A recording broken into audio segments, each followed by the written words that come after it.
mission as well. And again, I don't trust you, Mr. Regas. Yesterday, you said no one in Consular Affairs would be fired. That's false. Over 100 Consular Affairs officers were fired. Again, you said no one with overseas assignments would be fired. That also is not true. I have examples of employees riffed all over this country who've had orders in hands. And we were told no diplomatic security agents would be fired. And again, not true.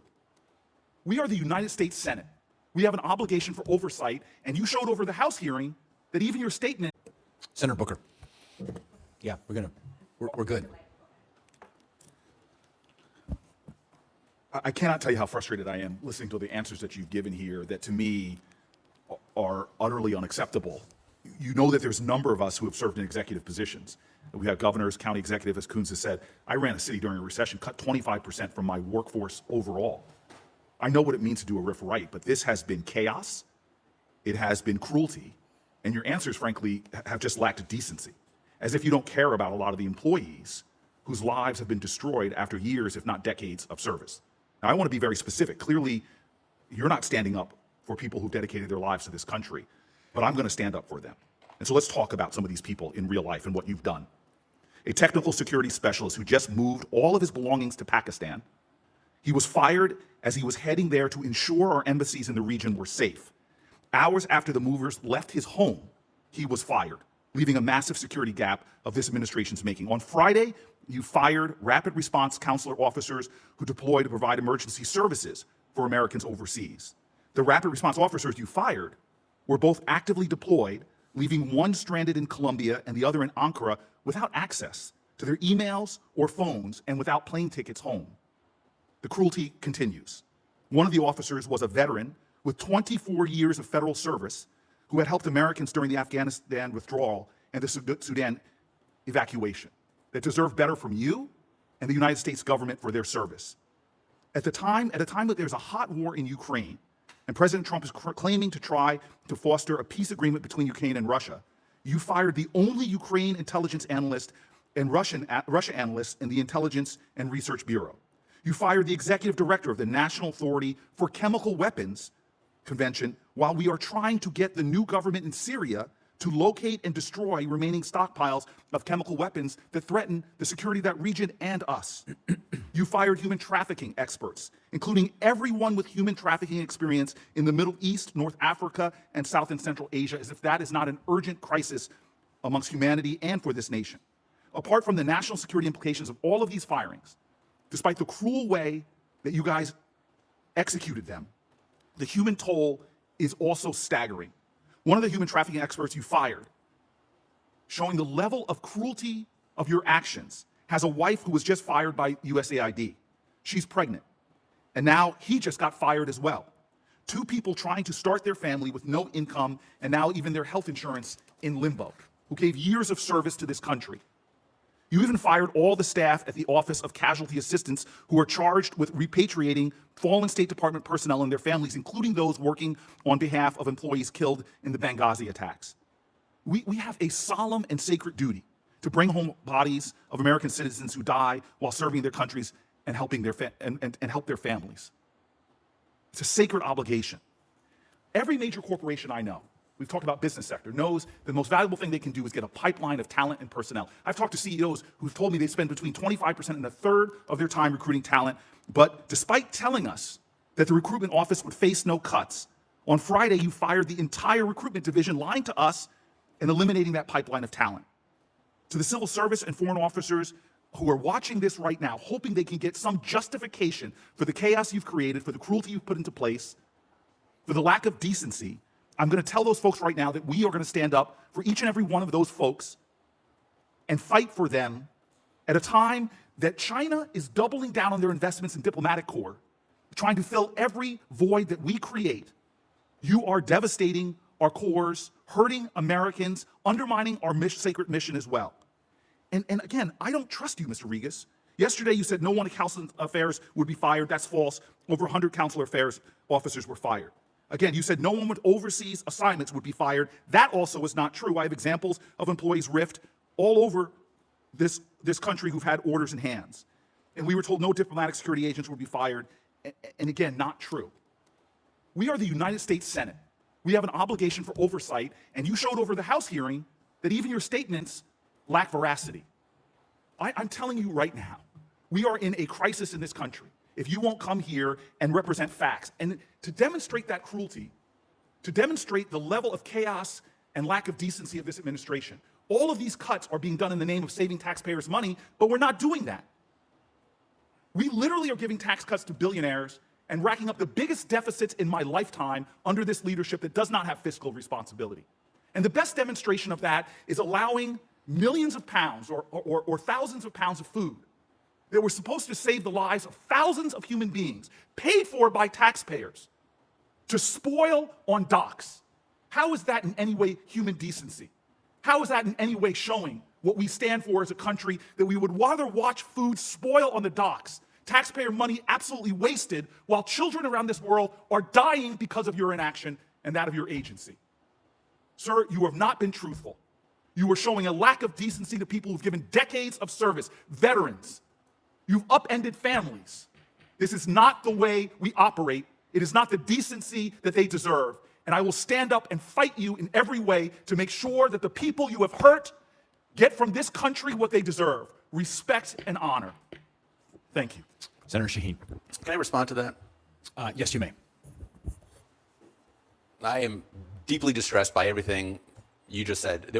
I'm distressed by everything you've done, Excuse sir. me. I've watched you lie to this committee. You I've watched did you not. lie on the House side. You did not. I'm sir. sorry, If sir. you were here when I addressed Senator Merkley on that consular affairs statement, I told him immediately after that, the next sentence after that in my House testimony, I What about the other clarified lies that I've said? I've that- pointed out. What about the other lies? Diplomatic. You want to go through them one by one? Diplomatics, sir. Mr. Chairman, can I respond to the question? You may respond.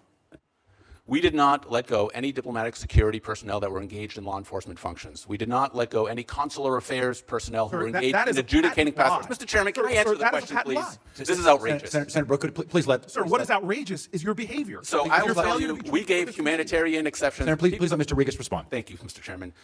We let individuals who were ripped, by the way, they're still on payroll, they're still getting pay and benefits, civil servants for the next 60 days, foreign service officers for the next 120 days, and then the other individuals who had requested compassionate exceptions because of medical or family issues were granted. And I can tell you that is in stark contrast to what I experienced when I was the acting director of the Office of Personnel Management at the end of the first Trump administration, when we requested of the incoming Biden administration that appointees who were pregnant, who had babies, some in the NICU, we said, could they please, because they were legally entitled to have family and Mr. medical Regas' leave for response to 12 this weeks, sir. is to for blame 12 Biden. weeks. I've heard this time and No, time you again. have Is not. to blame You've Biden. never heard Sir, this before, sir, because sir, there's never been you are evidence trying in to congressional you're record. trying to delay. I would like You're the trying to ability to deny, respond. and you're trying to denigrate this committee by not telling the truth. Sir, I want to enter the record literally an impeachment of what he just said.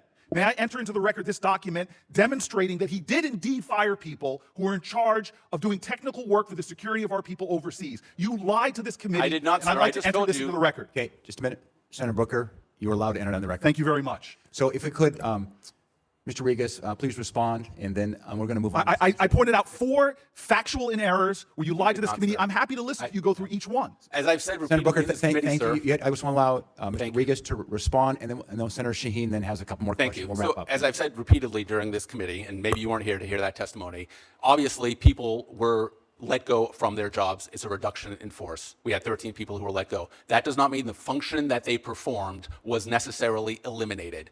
These functions that we wanted to move forward were carried on either in a combined bureau or in another office where those redundant functions were carried out. We said diplomatic security that was conducting law enforcement, there were no reductions in that law enforcement function. Consular affairs folks who were adjudicating passports, who were doing the customer service work that we want to see continue, were not reduced or eliminated. People who were in domestic positions is where these reductions in force were done. But, sir, he's contradicting his own territory. You said that's regrettable, that there were at least 200 people that you at least showed some shred of decency. I'm saying it's regrettable. Look, no one wants. So you've made mistakes. No, I'm saying, sir, so you have made mistakes. There have what you've I'm made no expressing, mistakes. sir. You're literally saying you've made no mistakes. Senator Booker, thank you. I want to, Mr. Regas, clearly this is going to go back and forth. Right. here. So I'd like you to maybe to respond maybe in 30 seconds, and we'll have Senator Shaheen. I think you should respond to questions for the record, sir. Thank you. I'm happy to He's respond speaking on to the questions. record. Look, Look, no one wants to lay someone off. I don't think we take any joy in laying people off or any kind of reduction in force, but we have to do what's best for the mission. We have to do what's best for the organization. The department has grown by 20,000 people since 2008. We let go 1,300 people. Every single one of those is hard for those individuals, for their families. I've experienced unemployment in my life. I know what that's like. It's not pleasant for anyone, but we have to put the mission first, and we have to make sure the critical functions we want to execute are going to be done, and they're going to be done with respect to taxpayers in the United States. So I find that insulting, demeaning, degrading to the people whose lives you've upended unjustifiably. Yeah. To put yourself out there. Senator Shaheen, next round question. The final words hit like a gavel before the gavel. I don't trust you. Senator Cory Booker's voice, tight, incredulous, and unmistakably wounded, cuts through the committee room as if to make the record itself flinch. Moments earlier, he laid out the human ledger of a bureaucratic purge. A technical security specialist fired mid-move to Pakistan.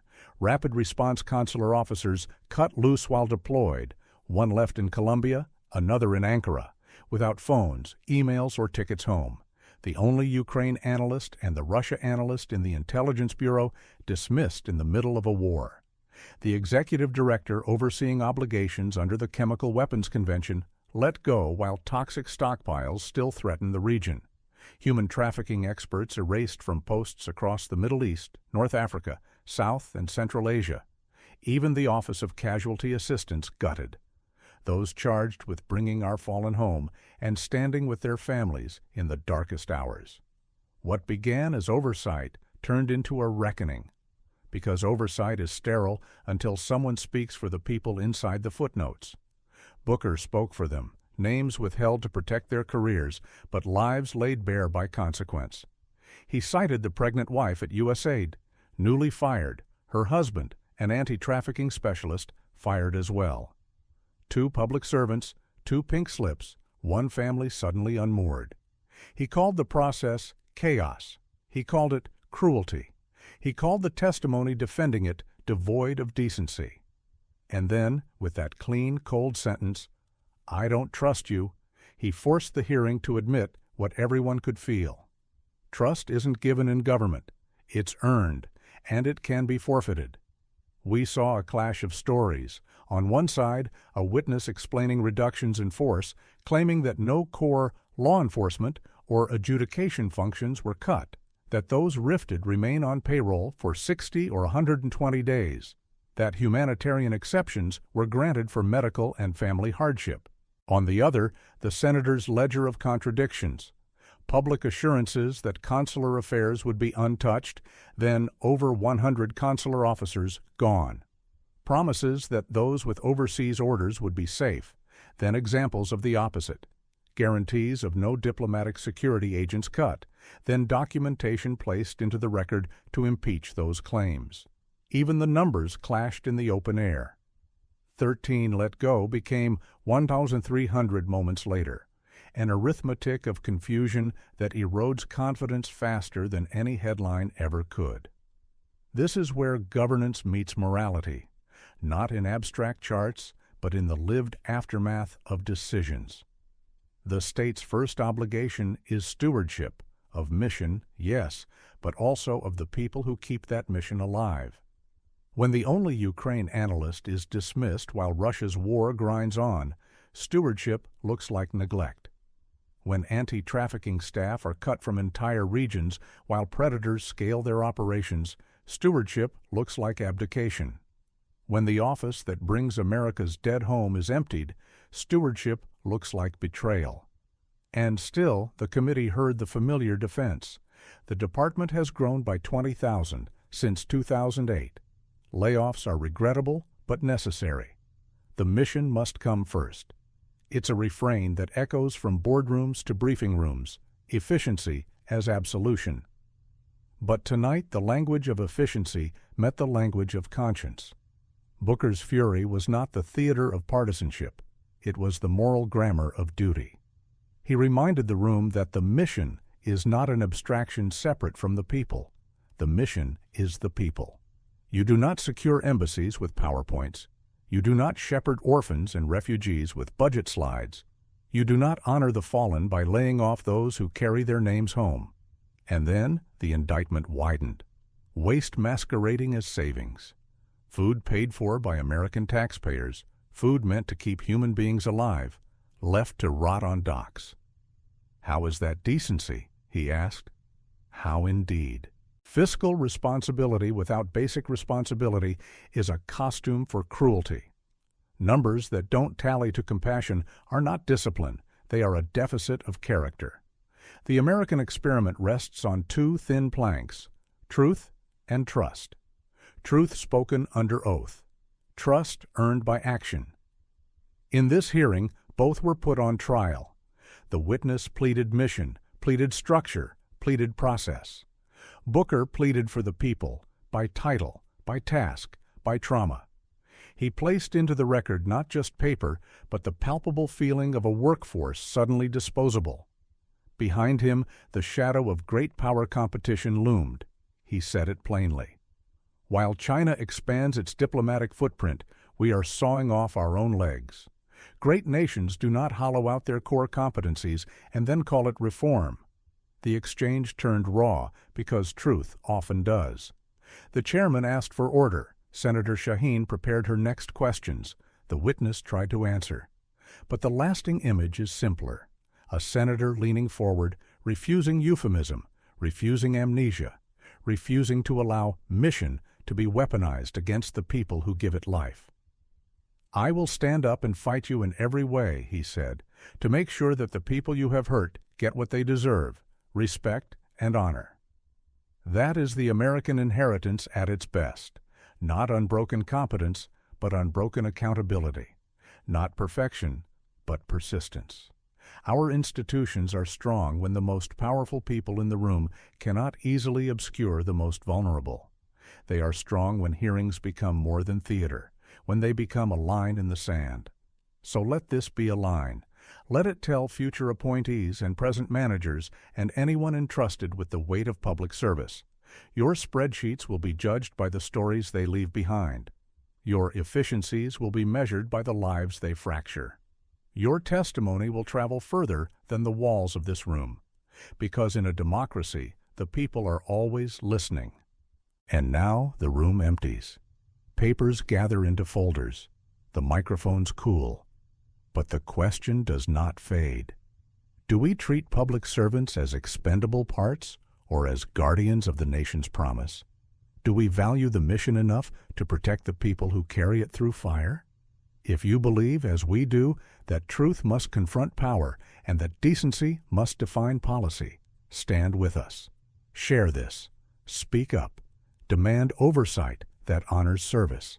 Insist on leaders whose arithmetic includes humanity. Subscribe to liberal freedom. Support our work to expose the truth. Because democracy is a daily test, and tonight you saw what it looks like to fight for a passing grade.